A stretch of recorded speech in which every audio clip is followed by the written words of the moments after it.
Friends, आज हमारे पास Luby का पंप है 17.5 HP का, और इसमें प्रॉब्लम ये थी कि ये फ्यूज उड़ा रही थी बार बार, और इसके जो एम्पियर हैं सुई पूरी टिक रही थी, यानी कि फुल एम्पियर ले रही थी। तो अब हम इसको चेक करेंगे। चेक करने हैं जब, तो इसमें क्या है कि एक जो इसका सेट है वो अर्थिंग बोल रहा है, बाकी दो सही हैं। लेकिन ये कारण क्या हुआ, किस वजह से ये हुआ और क्यों ये फ्यूज भी उड़ा रही थी, तो फ्यूज भी इसलिए उड़ा रही थी। इसमें हमने जब इसको खोला तो पीछे का हम इसका ढक्कन खोलते हैं, देखते हैं। तो यहाँ पर जब हम पीछे का इसका ढक्कन खोलते हैं तो यहाँ पर हमको देखने को मिलता है, हम इसकी थर्स बेरिंग हटाएंगे तो यहाँ पर आप देख सकते हैं इसका जो थर्स बेरिंग है ये टूट गया है। आप यहाँ देख सकते हैं ये टूट गया, जिसकी वजह से मोटर जाम हुई है, और चलती हुई मोटर जाम हुई है, उसकी वजह से इसका एक सेट बैठ गया है, जिससे वो अर्थिंग हो गया है। तो मैं आपको बताऊंगा इसमें कौन सा गेज डलेगा, कितने टन डलेंगे, और इसके वाइंडिंग के बारे में बताएंगे।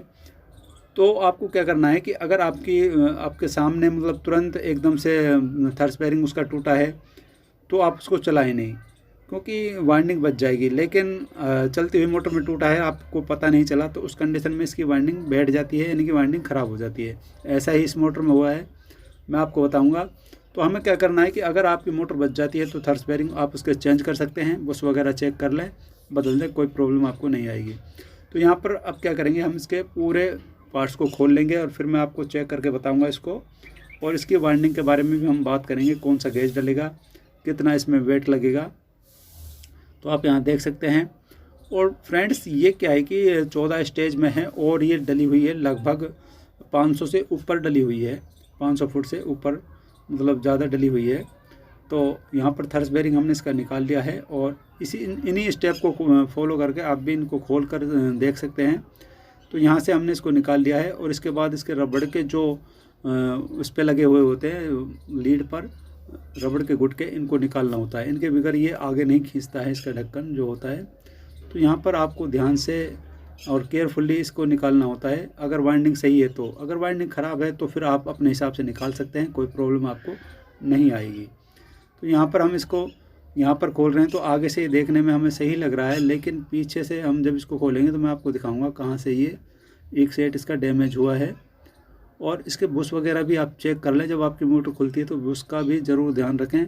कई बार ऐसा होता है उसके बुश वगैरह कट जाते हैं, तो भी हमको काफ़ी दिक्कत आती है। तो बुश भी आप इसके चेक करें, इसकी सील वगैरह, और थर्स बेरिंग जब इसका सही है तो ठीक है, अगर उसका थर्स बेरिंग टूटा हुआ है तो उसको ज़रूर चेंज करें और बढ़िया वाला डालें, ताकि इसमें प्रॉब्लम ना आए।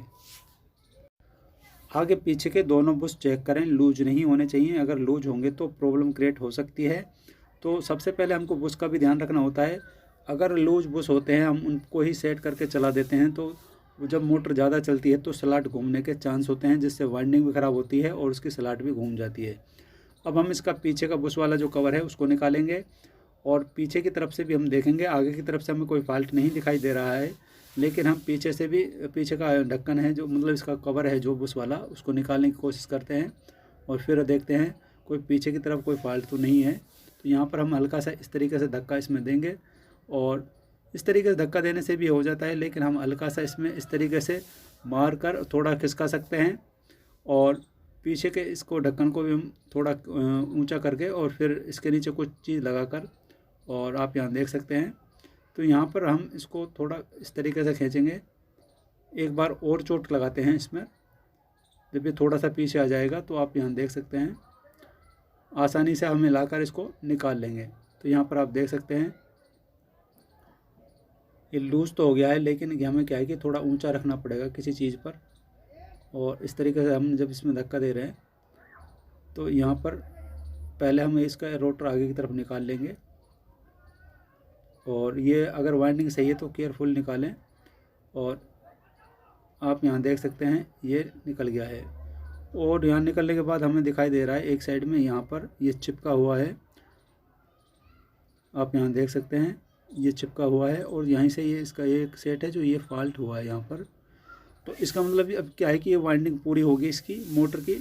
तो इसकी वाइंडिंग के बारे में हम बात करें तो इसका गेज मैं आपको बताता हूँ। इसका गेज जो है 0.15 इसका गेज है, और अब क्या करेंगे, हम इसको कटिंग कर देंगे, और कटिंग करने के बाद इसको वाइंडिंग करेंगे।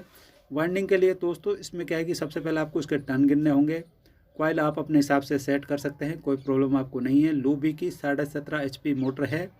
और टन की हम बात करें तो टन है इसमें 21 टन है, इसके अंदर एक कॉइल के अंदर 21 टन है। और 0.15 इसका गेज है। और इसके वज़न की हम बात करें तो लगभग वज़न इसका 5 किलो 600 ग्राम तो इसका वज़न है।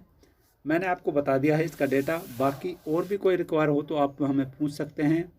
और आपको इस तरीके से ये निकालना है, सीधे सीधे निकाल लें और उसके बाद मोटर को पूरा साफ़ करें। सारे तार जब निकल जाएं और एक तार से इसका आप गेज करवा सकते हैं। बहुत ही आसान तरीके से निकल जाती है। और अगर इसमें कोई जॉइंट वगैरह में लीकेज होती है तो आप उसको सही कर सकते हैं। लेकिन अगर काफ़ी सारे तार जल गए हैं तो फिर आप इसमें रिस्क ना लें। हालांकि इसमें एक सेट ही जला हुआ था, लेकिन हम उसको डाल सकते थे। लेकिन फिर क्या है कि श्योरिटी नहीं होती, क्योंकि काम हो तो फिर तरीके से ही होना चाहिए।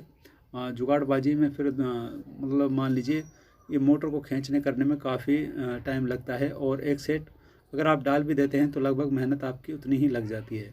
तो यहाँ पर हमने ये निकाल ली है। इसके बाद हम जो इसमें बांस की मतलब जो ये फन्नी लगी हुई हैं इनको सबको निकाल लेंगे और अच्छे से इसको एक बार क्लियर कर लेंगे।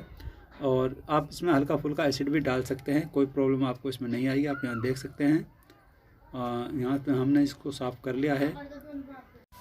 तो फ्रेंड्स मैंने आपको बता दिया है इसका गेज है जो 0.15 है। और वेट की हम बात करें तो 5 किलो 600 ग्राम इसका वेट है। और कॉइल आप अपने हिसाब से सेट कर सकते हैं। और आईडी मैंने इसकी और लंबाई इसकी मैंने नापी नहीं है, क्योंकि अगर इसके जो ये मोटर है हमारे पास 17.5 HP की लूबी की मोटर है।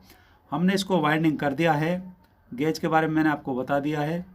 0.15 इसका गेज है और वेट है इसका 5 किलो 600 ग्राम। और इसमें डबल लीड वाली है ये, मतलब इसमें डबल तार निकले हुए हैं।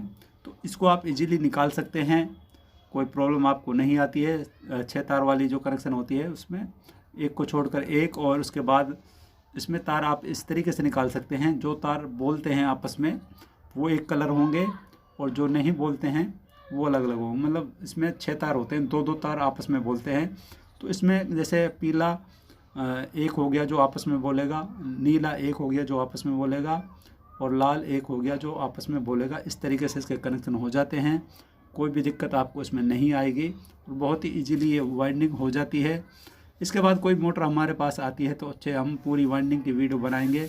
डेटा, गेज, आईडी और लेंथ वगैरह सारी कंप्लीट आपको क्लियर करके बताएंगे।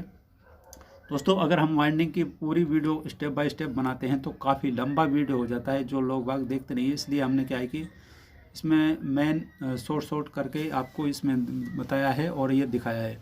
फिर भी आपका कोई भी सवाल हो तो आप हमें बेझिझक होकर कमेंट कर सकते हैं, हम उसका जवाब देने की पूरी कोशिश करेंगे। मिलेंगे फिर आपको नई वीडियो में नए टॉपिक के साथ। तब तक के लिए बाय बाय, टेक केयर।